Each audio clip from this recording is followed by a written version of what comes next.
Welcome to the Creepy Kingdom. We are all about the creepy side of theme parks, films, haunts, and everything in between. We create original films, live streams, vlogs, podcasts, and more. Hit that subscribe button to make sure that you always keep it creepy.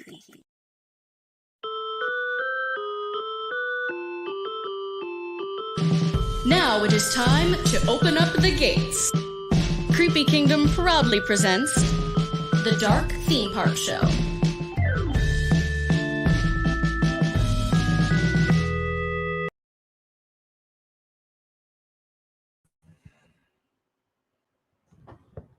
Howdy, and welcome yourself to the Dark Theme Park Show, Creepy Kingdom's podcast, all about the creepy side of theme parks.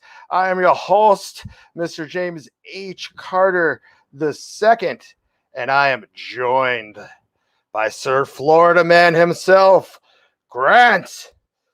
Hello, everybody. Hey, Grant, how the heck are you? Excellent. How are you doing, James? Doing great. Oh, hey, Tanisha's in the chat. Our very own Tanisha saying, woohoo, the dark theme no sharks. It's such a tongue twister. The Dark Theme Park Show is back after a hiatus. Yes, we are here after a hiatus. So excited. What did we say? I think the last show was in July that we did. Yeah, July, the Splash Mountain episode. Yes. And the host of Creepy Kingdom's very own, the Weekly Creepy in the chat. That's right, Miss Sarah saying hi, guys, to us. Hello to you, Sarah. Thanks for checking in with us. So this is a very exciting landmark episode of the Dark Theme Park Show because we are doing it live for the very first time. That's right. I'm going to say every word that James does not want me to say. How are you now? Live. Son of a witch. Hey, we'll have Johnny D do the 5-second delay. We have that, right? John, sure. No. The FCC is monitoring our every move right now. Yes, indeed. So all that being said, if you are watching us live, comment in the chat, on what we're saying, if you have any questions or thoughts about our topic at hand, and we'll talk right back to you. For those that are listening to the podcast, we're do our best to describe what's going on and make sure that both the listeners and the watchers are having a great time. So the topic at hand tonight is the impending changes. John doesn't have the delay. Oh, well. The impending changes to Snow White's Scary Adventures at Disneyland.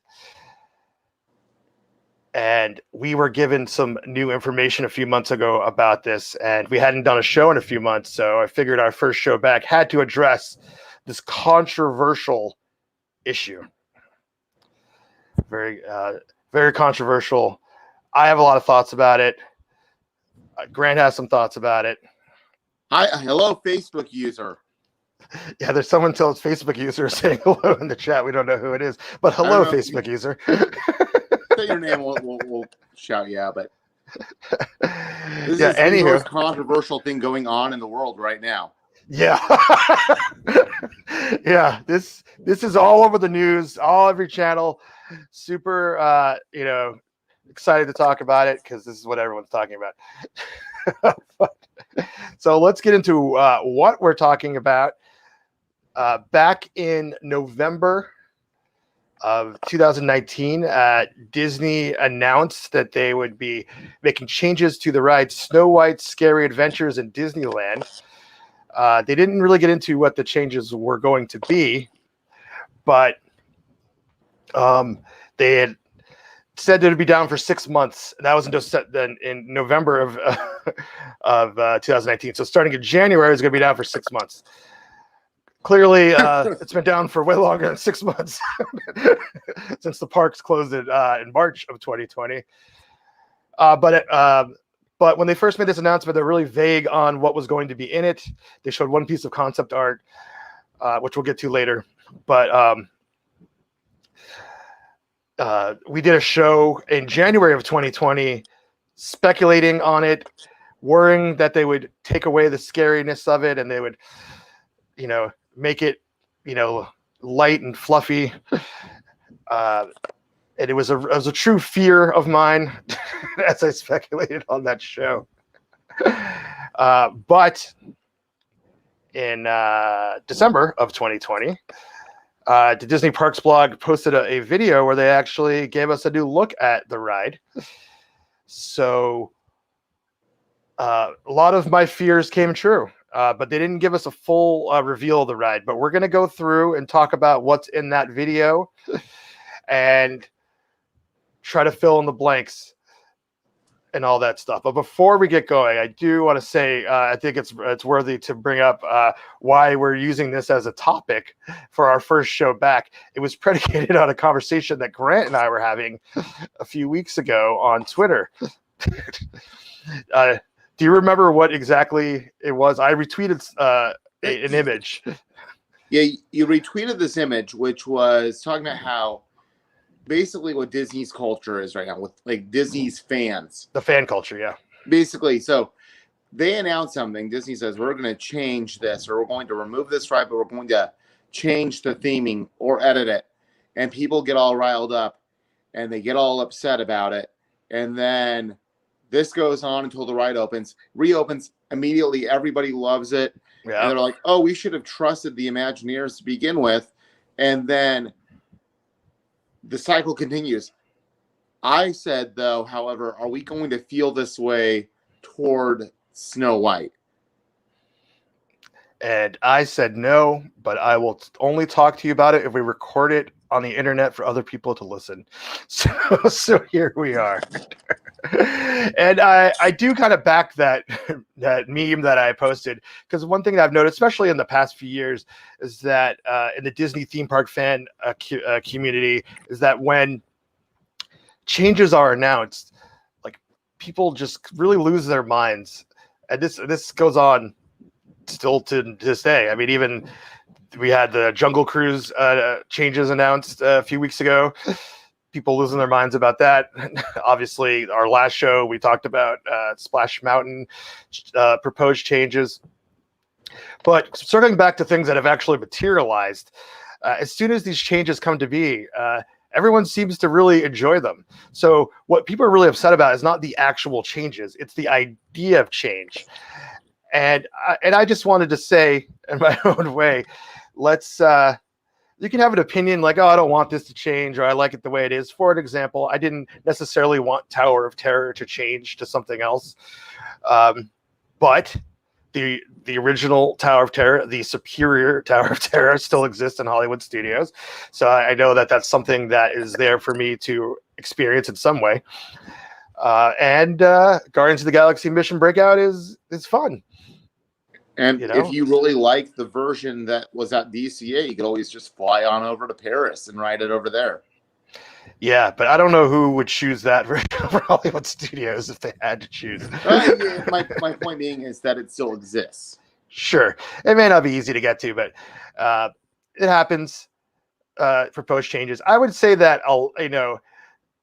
not to keep pointing fingers, but this issue is really a Disneyland SoCal thing, as so many pass holders, which no longer there's nobody pass holders, but back before parks closed, they would go to the parks so often that any changes proposed to them, it would be like somebody coming in their house and rearranging their furniture while they're out of the store or something. I mean, that's the way people kind of feel about it.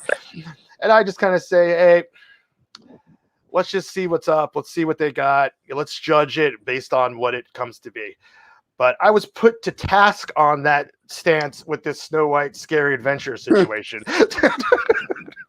By the way, don't worry. We have plenty of pass holes out here.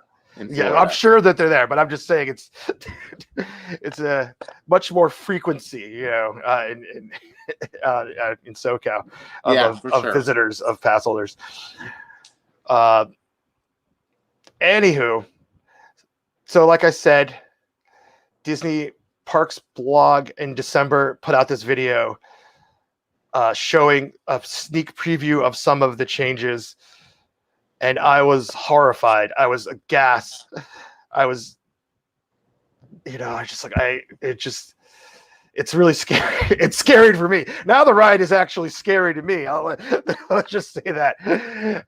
But just, and for those, I'm sure everyone paying attention to this has a pretty gross idea of what Snow White's Scary Adventures was. But it just as a quick recap, we're not going to get through all the changes of all the different versions around the world. There's several different and with slight variations and changes throughout the year to make it less horrifying. It's an original Disneyland opening day attraction, and I'm not one of those we can't change stuff and this is the way Walt wanted it kind of guys. I'm all about trying new stuff out and seeing if it works and growing and evolving. But this ride was meant to be horrifying from day one. And that is something that Walt wanted. There was a quote that I wish that I remembered off the top of my head, but I don't. But it is the quote that opens up Foolish Mortals.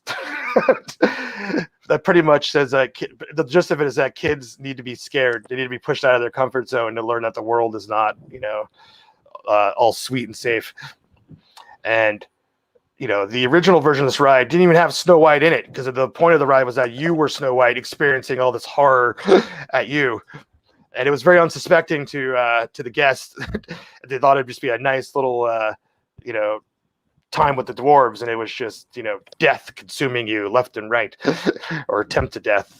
And so in 1983, they did make changes to all of Fantasyland, and then including the exterior of the attraction, and they renamed it Snow White's Scary Adventures to give a warning. They made the exterior be dark, foreboding place to give and as you were in the queue, I'm jumping the gun a little bit, but when in your queue, you knew that you were about to go on a scary experience, so that it would help not trick kids or parents putting kids that might be a bit too much for them. But all that being said, even with the slight enhancement that they've put on over the years, there's this feel of it that it's this old boardwalk, roadside, rickety, dark ride feel with some awesome practical effects.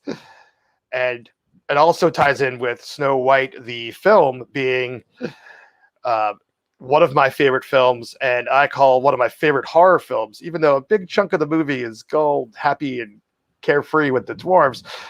The imagery of it from Snow White and the Seven Dwarfs, my kid when I first saw it as a young kid, has stuck with me my entire life, from the scary forest to the dungeon scenes. It's surely a big part of why I even do Creepy Kingdom.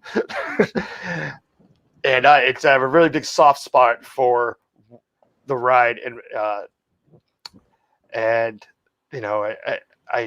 know I say it's okay, we should accept change, but this is not a change that I'm ready to accept, Grant. I guess you could say it's making you a little grumpy. Thank you. I really missed your puns. There's no need to be so bashful right now. Oh, shucks.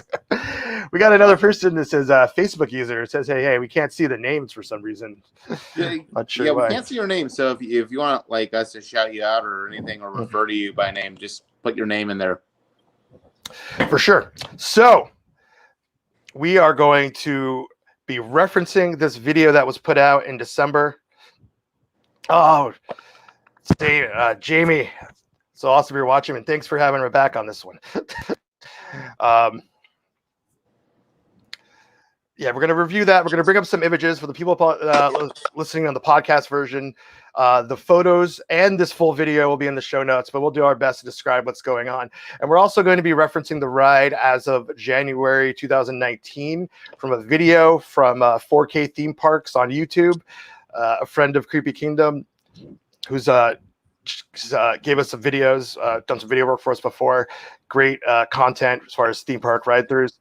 So we're going to be referencing stills from there. And again, if you're listening, it'll be in the show notes. Really quick before we kind of get into this, I just want to say, the Snow White ride, Snow White Scary Adventures, I had never been on the Florida version because by the time I got over here, it had already been shut down. Right, you're originally from California. I'm a California boy. Yeah. And the funny thing is we're going back to the like 80s sensibilities of, like, oh, princesses are for girls and scary macho stuff is for boys and that type of thing. But, everything goes in cycles, right? The culture goes in cycles. The whole culture, of course. But as a kid, you go, oh, it's the Snow White ride. And then you get on it and it's like anything but the princess ride. Right. I would argue that it is actually more frightening, or should I say was more frightening than the Haunted Mansion. No, for sure. I mean, especially in its earlier versions, but because it's Haunted Mansion, a lot of the experience is passive, because you're just going by spooky stuff happening. Yeah. Maybe, except, Graveyard on, maybe it's not as passive, but up until that point, it's pretty passive. But it's So White Scary Adventures, it's supposed to be the writer's point of view. So all this stuff's coming at you. So that's just where terrifying in general. Yeah.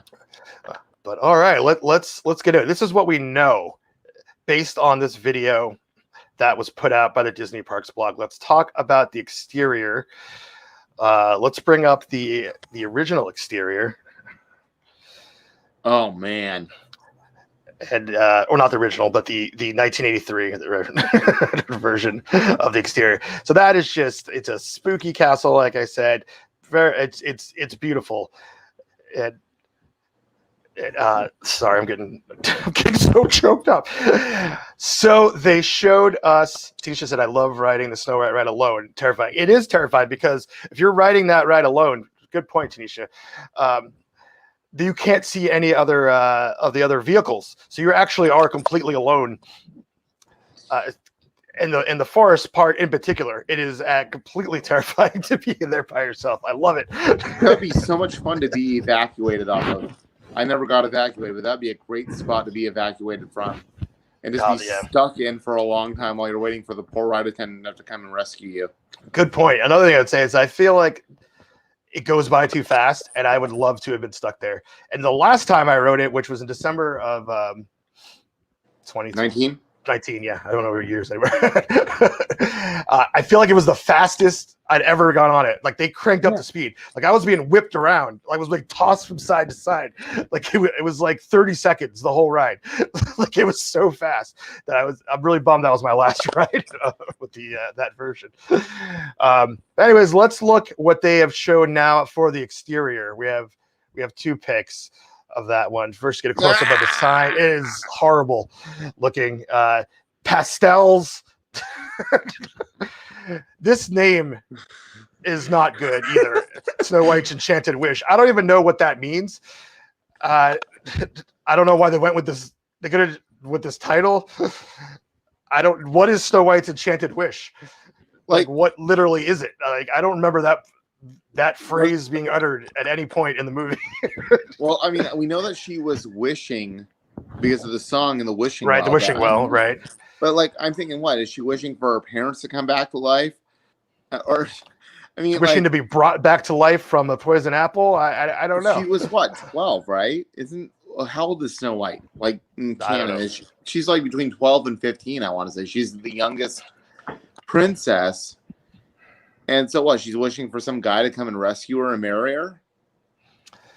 We don't know what that is. Maybe the ride would reveal it. But either way, that's not. If I was on the committee, that would have not been my vote. Well, if I was on the committee, I'd be voting against all this. But I'm just saying, as far as the name goes, I was just like, okay. So just the fact that they've removed Scary Adventures from the title does not forebode well for the ride maintaining its scary integrity. Her wish is to go back to the original version of this ride. Maybe. I'm sure that's what it is. So if we go to the next exterior, this is Disney Parks blog posted it from their TikTok. You get a better view of it.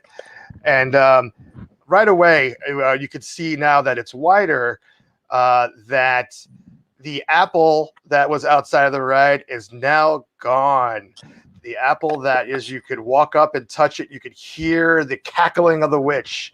Now, I did think about the fact that they might need to get rid of touch points when the parks reopened for a while. So, but still, that's not good news either. And also, what we don't know, and I'm fearing this one pretty hard too, is that if the evil queen is now going to be missing from peeking out of the window up top. Maybe her wish was to get rid of the queen. Well, that would make sense because she seems to be missing. Yes, she seems to be. I mean, I feel like we should be wearing all black and almost doing like this as a funeral dirge right now for our beloved ride. Well, we're not. We don't know if we need to do this yet. I mean, there are some things that's why I'm going to what we know, because all has not been revealed in this video. But I went through it all and made and kept track of what has been revealed. So moving on, when you get in the queue as it was when you first turn in, the beautiful view of the dungeon, like oh my god, that is so awesome. We have the image up now. You can see the spell book where the evil queen put. Oh, don't jump to this yet. Take this off. Let me live in this moment, in this place for a moment. Anyways, you see the spell book up there. And there's actually the shadow of Diablo, the crow. I always wanted to climb up that staircase as a kid. Yeah, it probably doesn't go anywhere, but it goes somewhere in our imaginations, which yes, sure. Which is most important. It goes to the old smoke area, probably. Yeah. But yeah. Right. So it revealed in this video, which you can bring it back up, John. Oh my, this is disgusting. I feel like I've never been more of like an angry fanboy than talking about it in the history of Creepy Kingdom. I'm just like, the pastels continue. I'm not sure what's on that book. You can't really see it, but it sure is not the spell. It's probably a recipe or some stupid thing like that, you know. I'm not even sure where this is supposed to be, or at all. Is this like Snow White's castle after she was brought back to life and everything's all good? I don't know. Maybe they'll reveal this a little more, but that was a blow. That's like a hard thing that I know was changed that I loved. Does her prince actually have a name? Or is it just charming? Oh man. What's Cinderella's? I know that Sleeping Beauty was Philip. Yeah, but I don't know. I feel like charming was Cinderella. I was confused. His castle. That's where I was kind of going. Maybe, I don't know. I always get the princes from Cinderella and Snow White confused because they're such minor characters in the story with no personality. So it doesn't really matter. They're incidental. Yep. All right. So that sucks. But moving on. They changed the first scene of the ride in the cottage. Thanks, John. Frederick John makes up stuff. Frederick Kickenstein III was Prince Charming's name. Okay. Thanks for coming in. She's going to be Snow Kickenstein. Oh, hey, Steph Cannon, another Creepy Kingdom contributor in the chat. What's up? Yeah. Her name's going to be Snow Kickenstein after she gets married? Yeah, sure.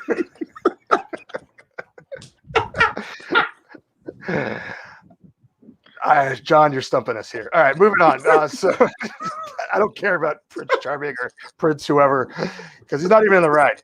Oh, well, he shows up in this version, but he's not in the ride originally. So, yeah, the first scenes changed a little bit, and I would say, like, out of the entire ride, this is the scene that I care the least about. Like, they could change it completely, and I probably wouldn't care.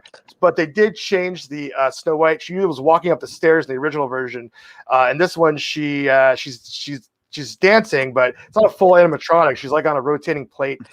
I'm sure that it'd be fun to go by it,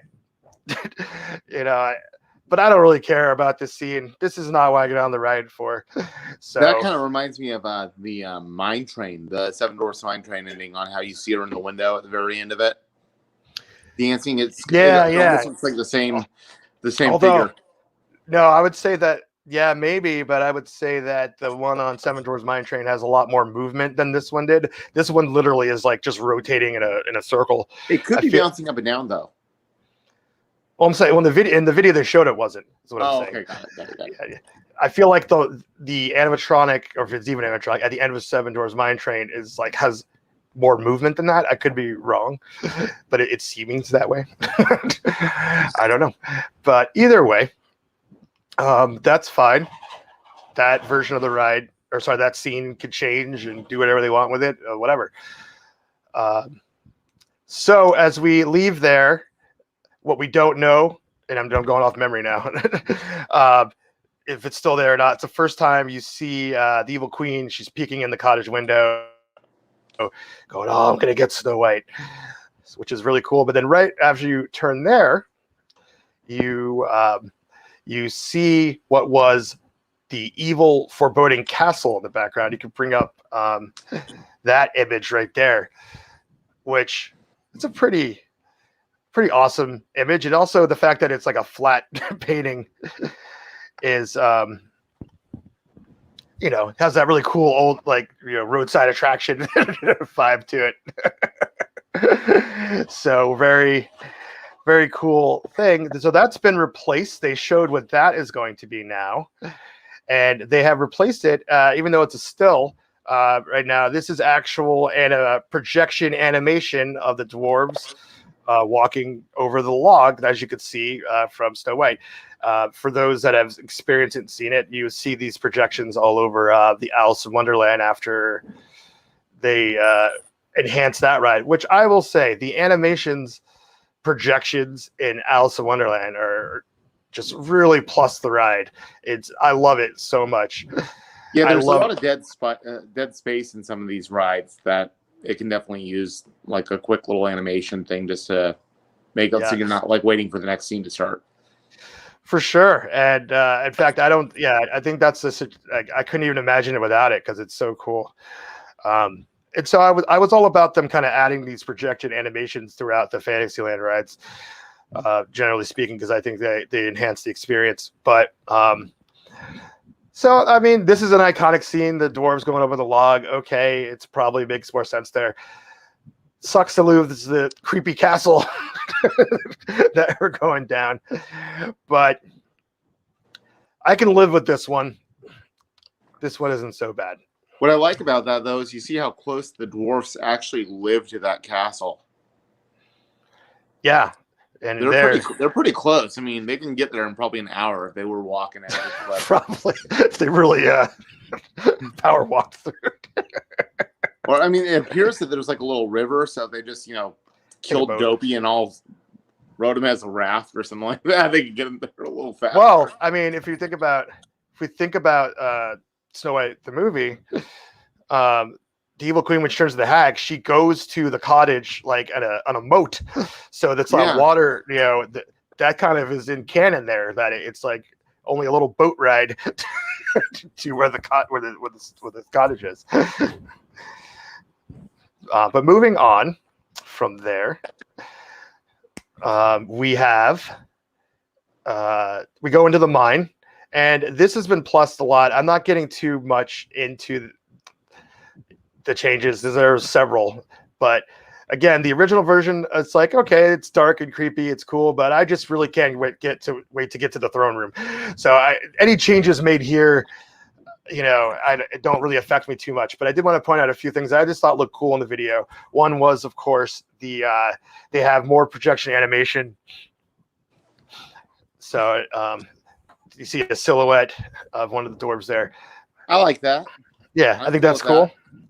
And then they have a new Dopey figure holding up diamonds to his eyes, very similar to Mine Train. The Seven Dwarfs Mine Train. Yeah, Dopey, which I will say this new Disney trend of projecting eye movement onto animatronics is super creepy, and I love it.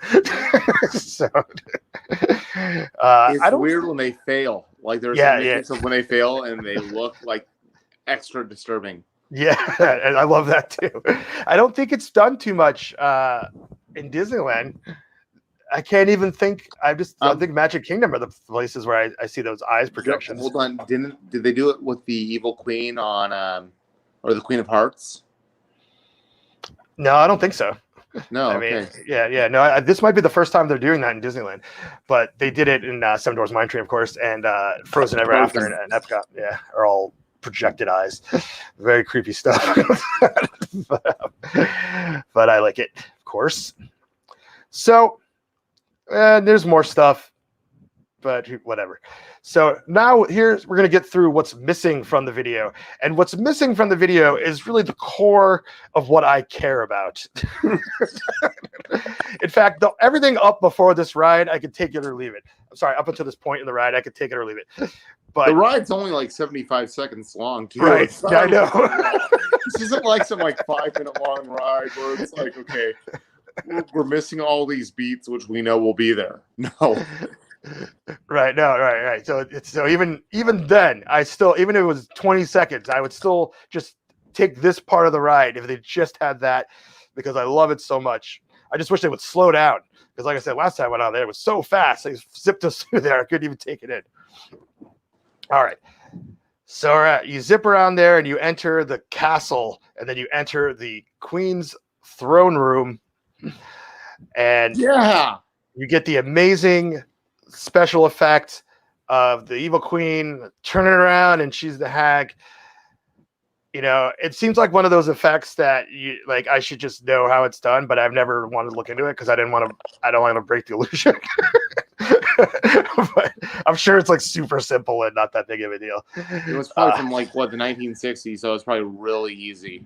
Yeah, I don't know. I wonder if that effect was there from the opening day. I don't know off the top, man.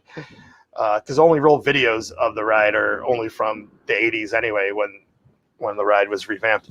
I mean, I think I know how it's done. I think I figured out how it was done when I watched it, but we don't need to get into that. No, we don't need to break the illusion. So that's exciting there. Then we get to go into the dungeon, and you see corpses, or not even corpses, the remains of bodies hung as prisoners, and you get to see what she was mixing up stuff in the cauldron. And oh man, again, this scene goes by too fast for me. But what are you gonna say? In the California version, do you have the skeleton reaching for the food or for the water? Yes, it's not. I believe so. It's not like an animatronic, but it mimics the scene that's in the film. Because I know that was in the Tokyo and the Paris version, without getting into those versions too much, obviously. But I just know that was there, and it's just super dark. It's just right outside of his reach. Yeah. So in the film, which is super dark moment in the film, the evil queen kicks it over, even though it's out of reach, and she goes, "Have a drink." It's it's so if there's the skeletons, clearly they've been there so long that they've died and decayed down to the bone all throughout her dungeon. So how old is she then? I don't know, because you got to realize if she's decayed, I mean, we're assuming she didn't start basically imprisoning people when she was 4 years old. Well, I don't know how long it takes to decay a human body. I felt I wasn't prepared to discuss that for this episode. John, can you look up how long it takes to decay a human body? And we're wondering why they're changing this Disneyland, right?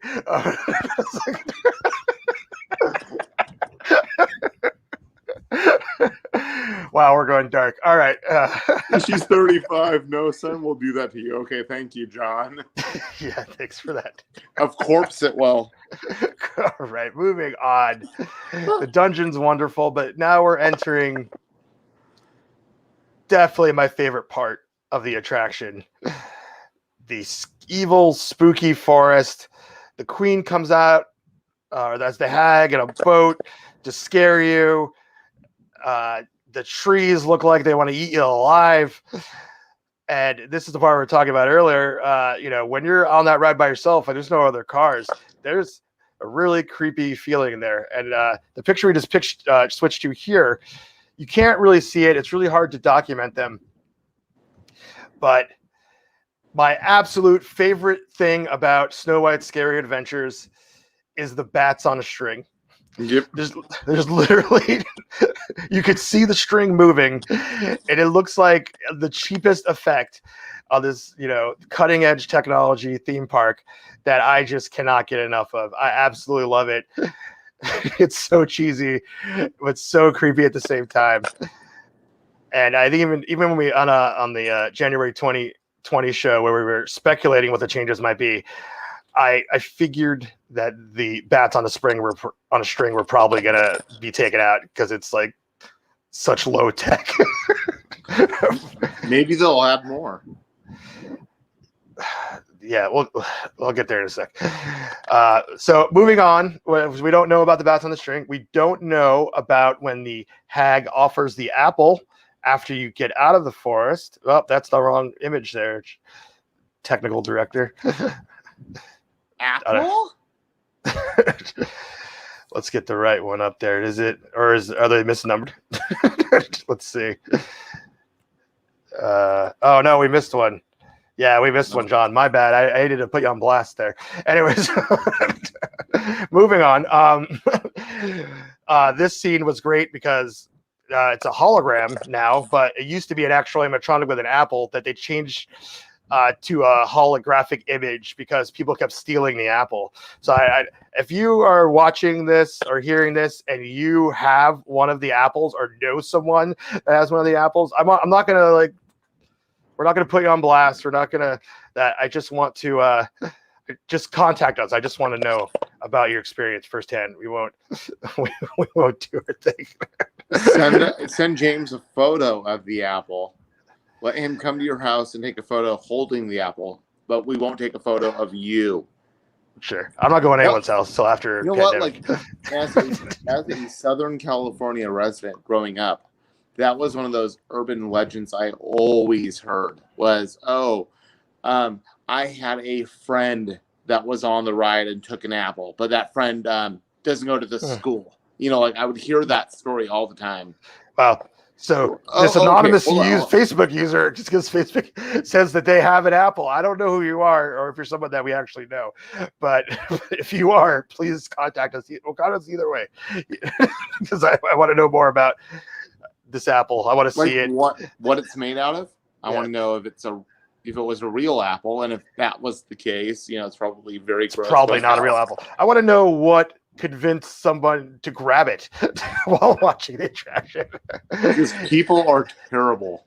I guess that's a different topic. Anyway, she was offering it to you. Yeah, she's like, yeah, you're right. Fair enough. So we don't know if that scene persists. So, and then you make the corner, you see the dwarves like scarily going up the mountain, and then the queen drops a boulder on you, or the hag. She's a hag now. Gotta get it right. Yay! And you die. Hooray! Or do you die? Because what happens is right after that, lightning flashes, and then you see a silhouette of the hag in peril. So I don't know if maybe I think the ending is supposed to be that she's about to kill you, but lightning gets her. Maybe we'll call it a murder-suicide. I'm sure that's what they were going for. Oh my gosh. I just want to put it again.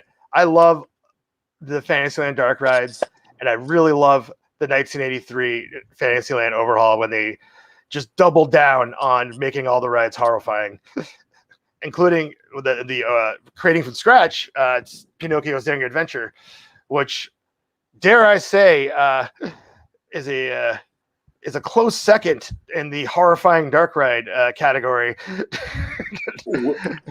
Without like going on a tangent or anything, it was only recently that I learned that that was actually a pullover from Tokyo Disneyland. That was actually a ride that was built for Tokyo Disneyland, and when they were doing the redo of Fantasyland, they decided that it would be easy to clone that. So that is a Tokyo original that came over here. I did not know that, Grant. I thought that was kind of a fun trivia piece right there. Yeah, it was. Thank you. But you'd say we could go on it. We could do an whole episode to Pinocchio's Daring Adventure because there's a lot of incredible moments in it. In fact, I'm surprised we haven't yet.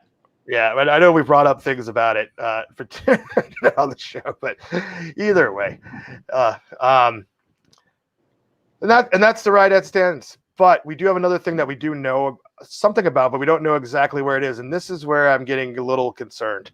So in the video, they showed the scene where the prince kisses Snow White. So that is an actual scene from the ride. From the redo of the ride. Alert. They put in the video. Yes, I mean that's bad on them. I mean the fact that she dies and that, or she gets spoiler that she dies. Yeah, it's I don't know when the spoiler limit goes out for Snow White and the Seven Dwarfs, but hopefully we're there soon. Because we know that we all this is a perfectly normal thing for you to do. Like when you see somebody laying dead in the coffin in the middle of the woods, that you say, you know what, I'm going to go and kiss this strange little girl. You know what? That's always been weird to me, even as a kid before I understood things. That was so super weird to me. I don't know if I thought it was weird as a kid because I kind of just there's, we're not have to get too deep into the movie, but the movie it's not really super explained. It's like the prince saw Snow White singing and then came across her again and she's presumably dead, and then you kind of fill in the blanks in your head that he knows what he's got to do for some reason. But like as a kid, like that's because the story.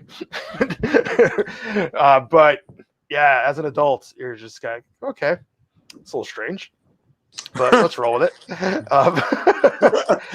But anyways, yeah, that's in the ride, but we don't know where it is, and I'm super concerned because first you would think that that'd be the end of the ride. But where in the end of the ride would that go? And that's when I'm starting to get pretty worried about its placement, replacing.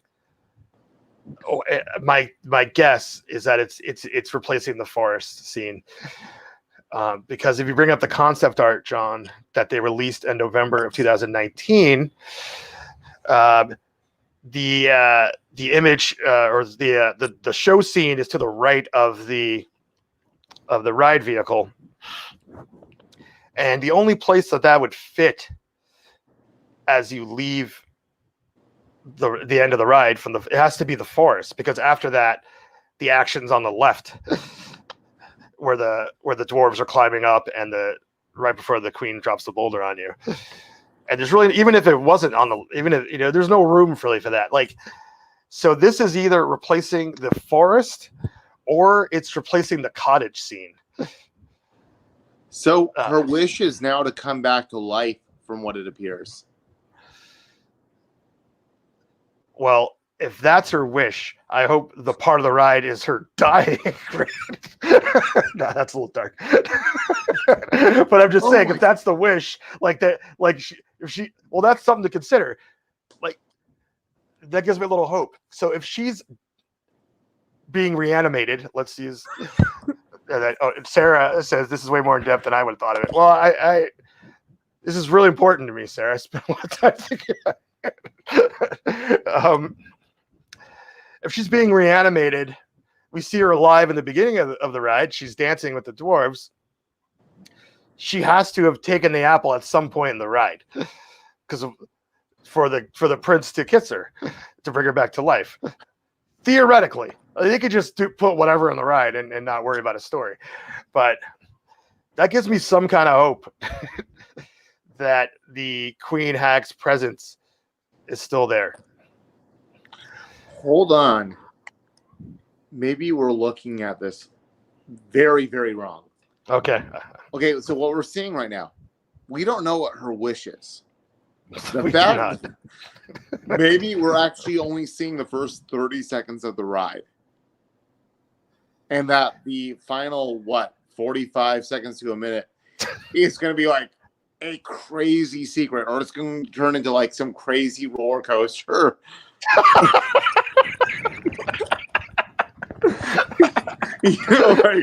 Yeah. He kisses her and she's like, I wish that something crazy happens. Like, I wish I was on Pinocchio.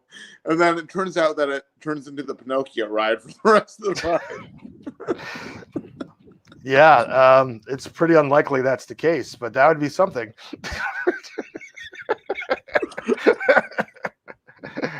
Yeah, you do. You do like not spoiler alert there.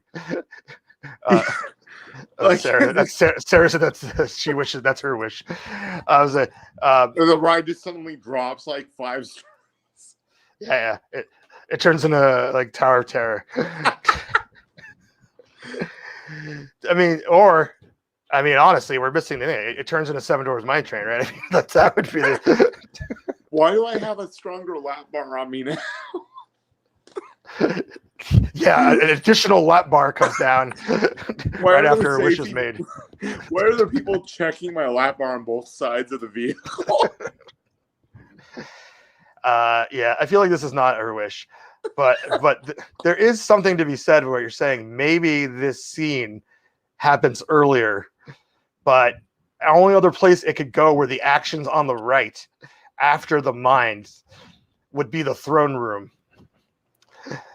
And I don't want that.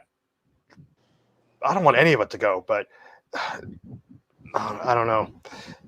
If I had, I can't even choose out of the whole area that's missing from the ride. My favorite part of the ride. I don't want any of it to go. Hold on, like, okay, serious thought as opposed to like what I okay. Well, I'll just answer Sarah's question. Sarah asked, "Why is there a seatbelt?" And I was like, "Well, because they whip you around." Last time I went on, it was so fast I could have flown out of it. Is it possible that could be the unload area of the ride? Like, basically, they just kind of enclose where the unload. Well, that would have been on the left though, still, because the way you get out of the ride.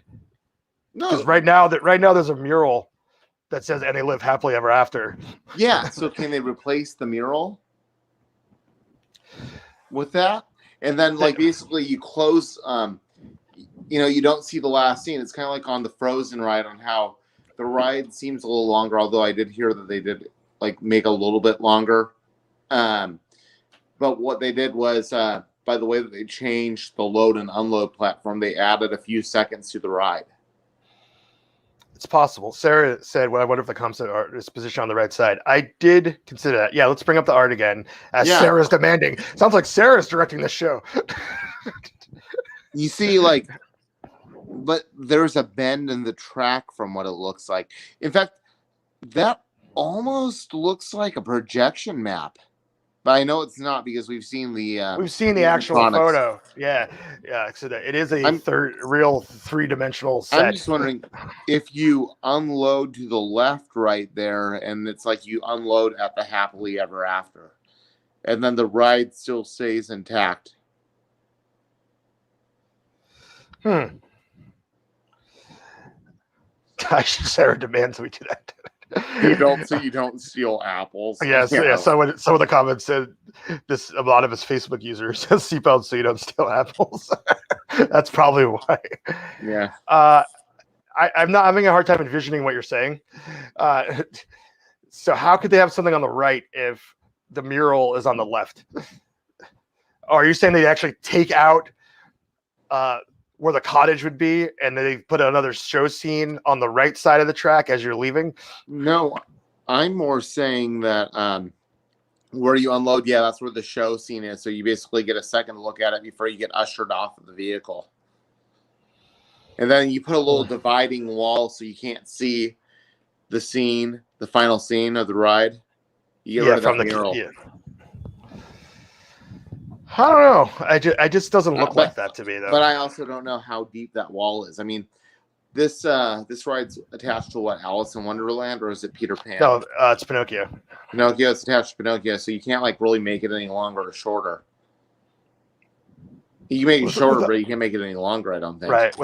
I don't think. And then behind it is nothing. Right. I mean, I'm just going off the top of my head. I mean, like, behind it's probably just. I wouldn't be surprised if it was like really close. Like, if there's like no more room in there to build anything. Yeah, because I just, without looking at an overhead map, I'm thinking about just what's all around there. It's either the Mexican restaurant is up against it, or parts of Big Thunder. And we really, it's by Big Thunder, I guess so. If you look on the map, that's what kind of comes up to it from behind it. Because like if you look at the original ride, because it's in the original building, Walt was all about maximizing the space. Yeah. By the way, Sarah, if you want to come on and talk with us, it's probably easier if you're able to jump on live. Sarah knows how to get in the come on. Any walls you can take out. Yeah, I mean, without going into Pinocchio, I don't think you could unless you extended the footprint of the ride out. But Fantasyland is so like congested as it is. Yeah, they definitely didn't change the exterior to go out. You could see that in that TikTok still. And I don't think that they changed the that one. No. Yeah, it's the same. Yeah. I don't think that they changed the actual like layout of the ride. I don't think that they did that big of a layout, because keep in mind, even though it's been, a year and a half or so, or it's going to be 2 years by the time that this thing was supposed to be. Well, it closed down January 2020, and it was supposed to open in July of 2020. So it's been just about a year right now. So this wasn't supposed to be a giant refurb. It wasn't supposed to be. But I mean, but maybe they've had nothing but time on their hands. And I was going to say, yeah, because they never revealed it in Fantasyland. That'd be your wish, but that's her wish.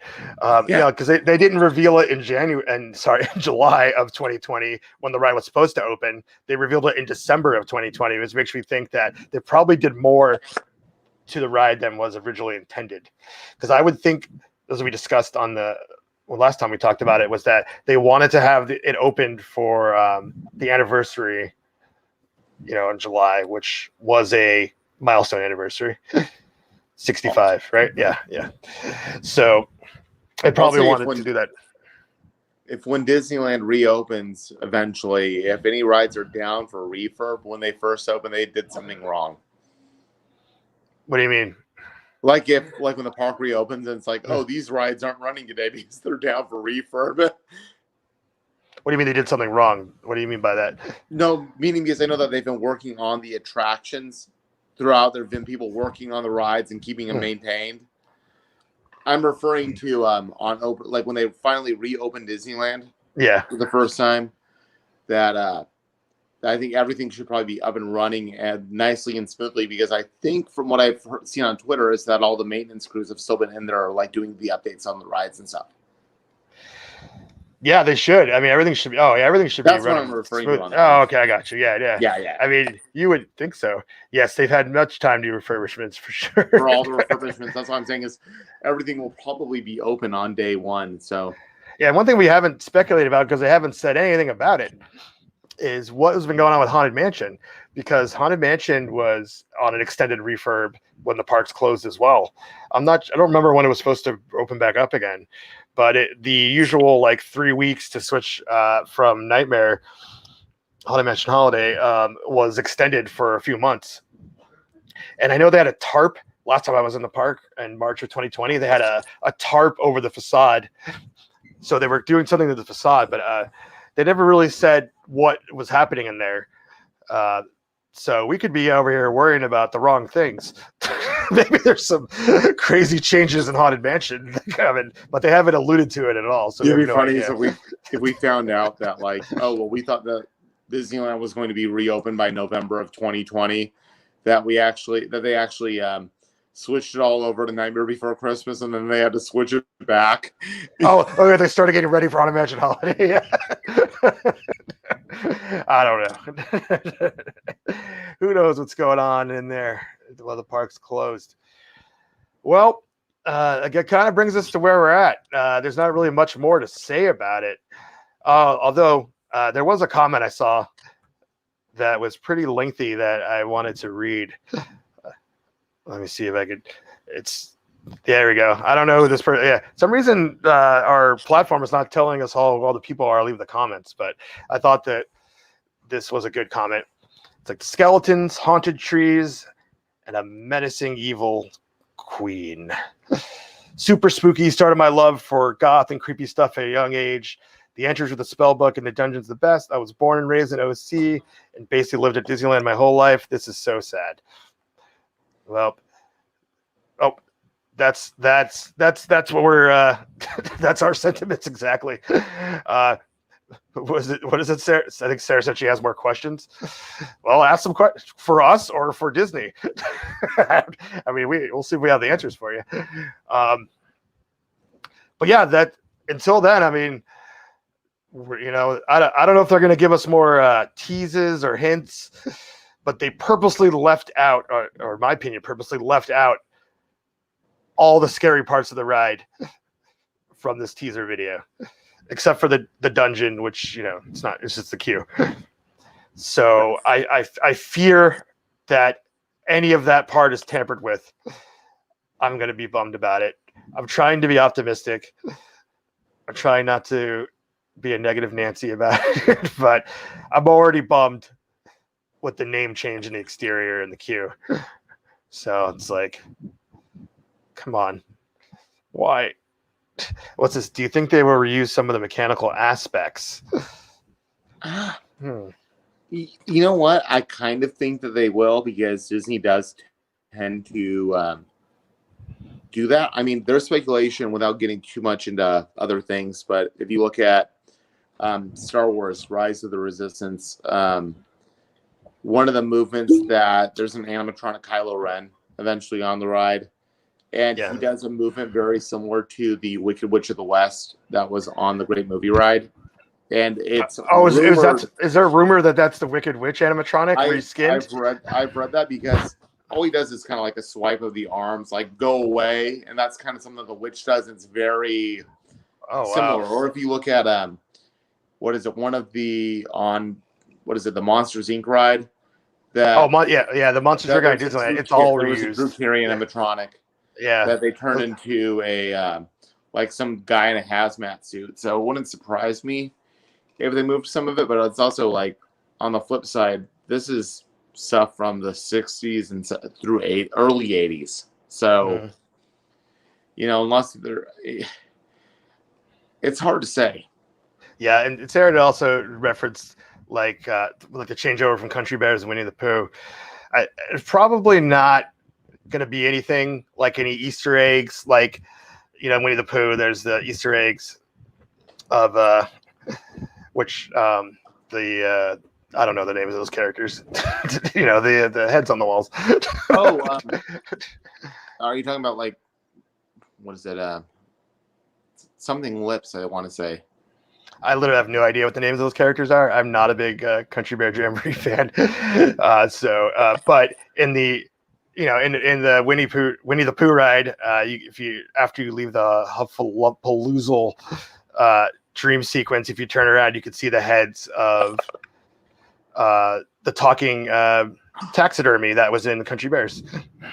I did not know that. Thank you. Oh, you didn't know that? Oh, well. No, I could confirm that to you. Yeah, super creepy. There, but I just learned somewhere, just to add to the trivia there. Now we're talking about someone else. Is that those were not actually in the attraction? I forget where I heard that, but I wish I could credit them. But those were actually in the gift shop, which is now Winnie the Pooh themed. So they're not actual animatronics, actual animatronics. They were just stationary figures. The singing bear. What does it say? I know this. The singing in the rain bear is now a pop balloon. Well, it seems like we need to go through a fine-tooth comb of Winnie the Pooh, which is actually pretty creepy. Both attractions in Magic Kingdom and Disneyland. So I do enjoy them. But anywho, well, what'd be cool would be if they did like if they did neuter this ride quite a bit, they would do a like a witch boat ride, like where you're basically on a quest to get Snow White.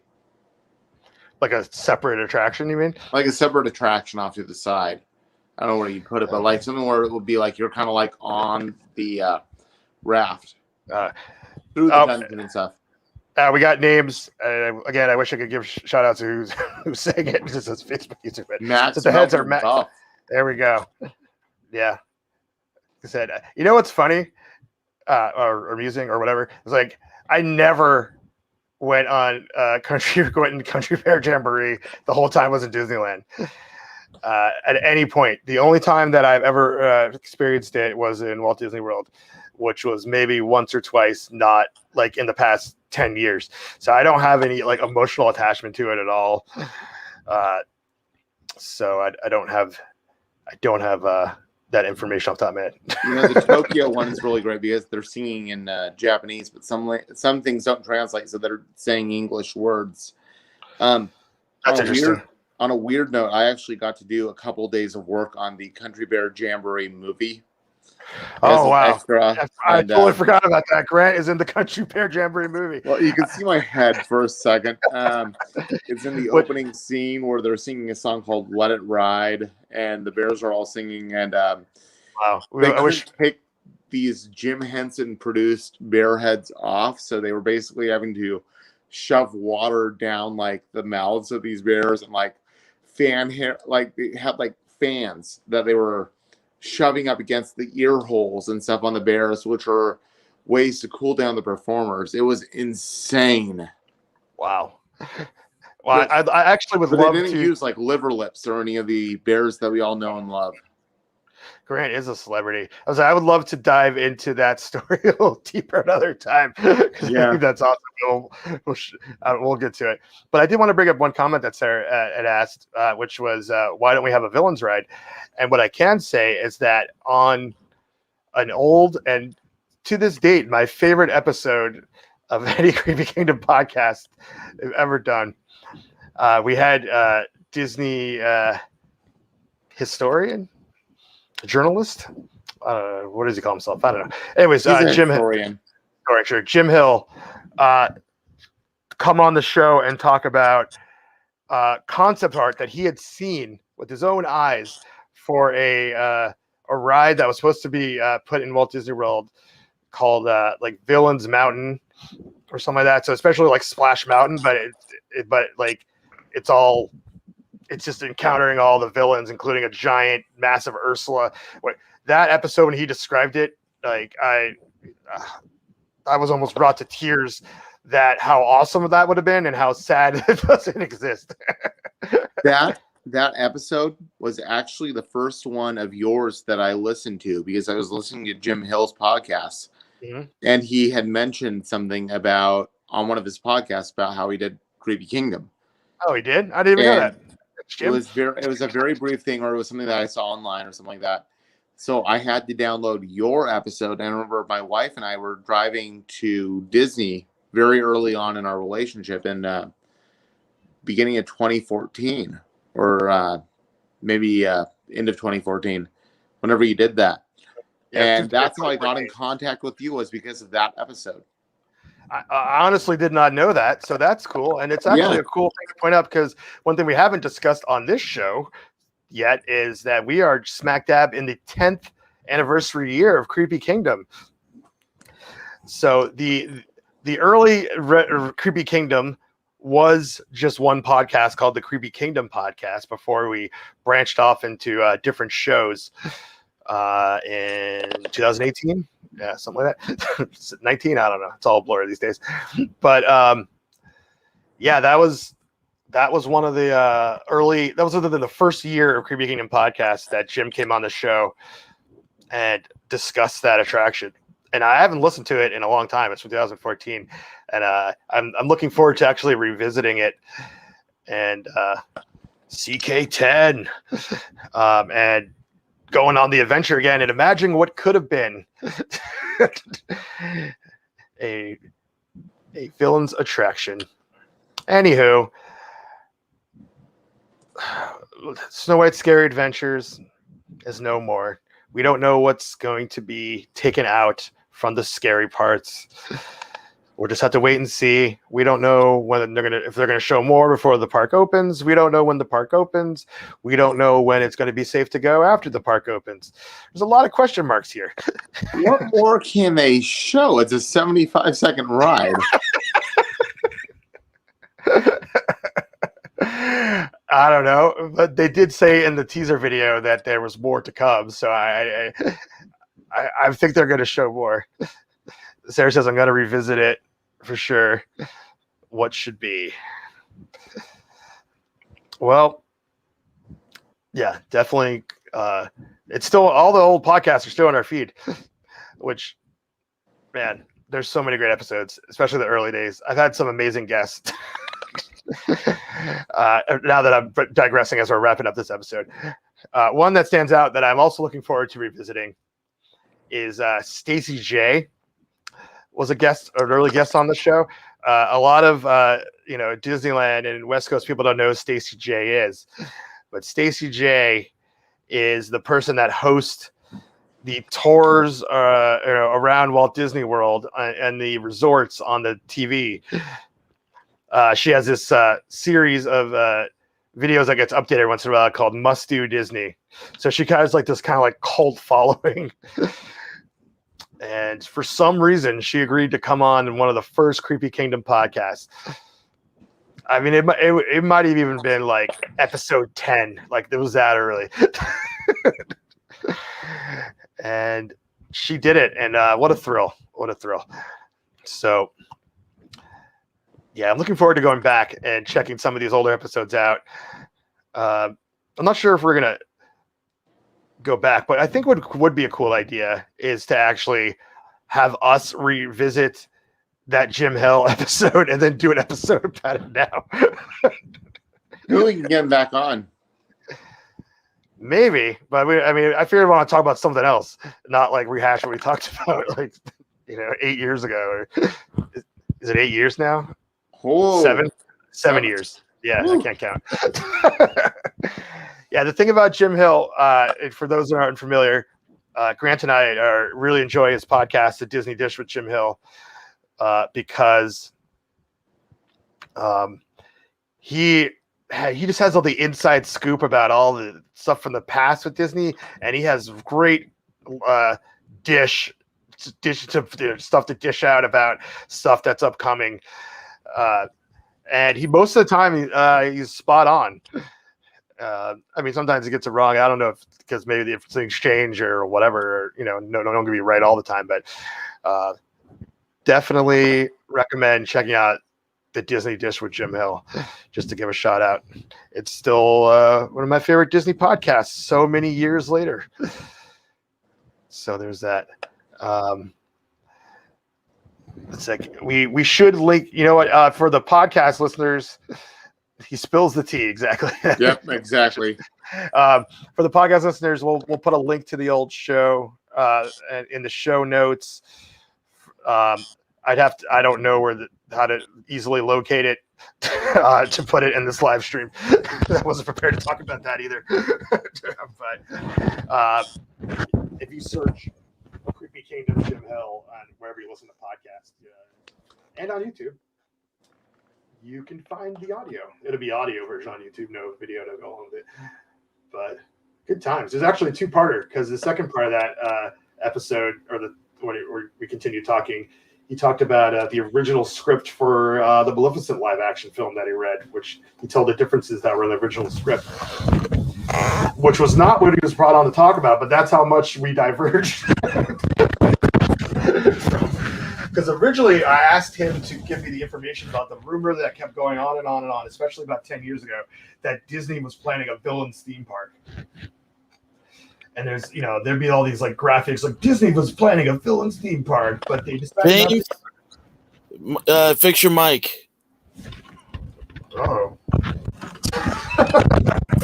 Can't even hear me. Well, take me off screen while I fix my mic. Okay, guys. So I'm here. Hi, Sarah. I don't know if anybody's listening right now. All out the tangents. Yes, that's exactly what we are. I'm surprised that we haven't gone on more tangents. In fact, we're only going an hour and 10 minutes right now, which is really weird for James and I. We've done some 2.5-hour ones before. Oh, there we go. James, okay, here we go. There we go. I don't know if I was even talking to myself. Hey, okay. Anyways, we got it worked out. We fixed the mic situation for now. I think that's a cue that we do need to wrap it up. Sarah's still here. Thanks, Sarah, the host of the Weekly Creepy, our live show every week. Well, I'll plug that in a moment. I'm jumping the gun here, but so again, we'll see what happens when the ride opens, and we'll just hope for the best that some of this creepy part missing from the video lives on. If not, it will always live on in our dark, creepy hearts. And with that, that's gonna wrap up this comeback episode of the Dark Theme Park Show. We'll try not to go another 7 months without one. No, Or almost a year. I think a little bit longer, actually. it wasn't. It was July, July. August, September, October, November, December, January. 7 months, yeah, 7 months. 7 months, yeah. Well, our podcast in general went on hiatus, not just this show, all of our podcasts, for various reasons. But we're back up and running, and for those that love our live streams, you can view our podcast as live streams. And for those just who still consume a podcast version, we're keep those coming in the podcast feeds.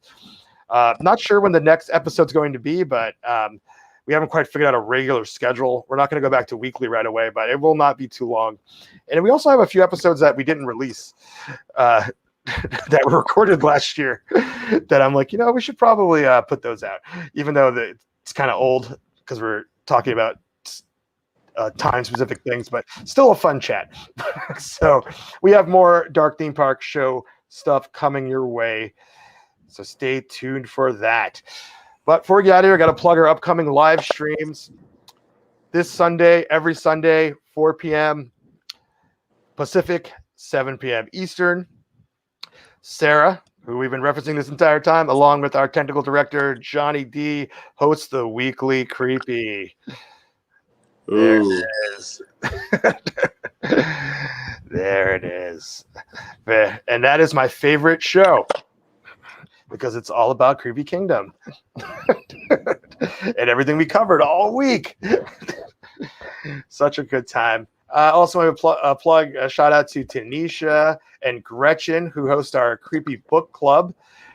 We don't have a date set yet, but in March, we will be doing the Odd Sisters. Speaking of Snow White, the Creepy Book Club's been going through the Disney Villains series written by Serena Valentiro. These are a series of books about the villain's backstory, and there's this ongoing thread throughout the stories of these witch sisters called the Odd Sisters. And we finally got to know their story. So this is completely original content here, and somehow I've been wrangled into cosplaying as the Odd Sisters along with Tanisha and Gretchen. So I will be on this show and I will be cosplaying as one of the Odd Sisters. So if that's not a reason to tune in, I don't know what is. So wait, the Weekly Creepy is basically a podcast about our podcast that we just did. Sure, that'll be brought up.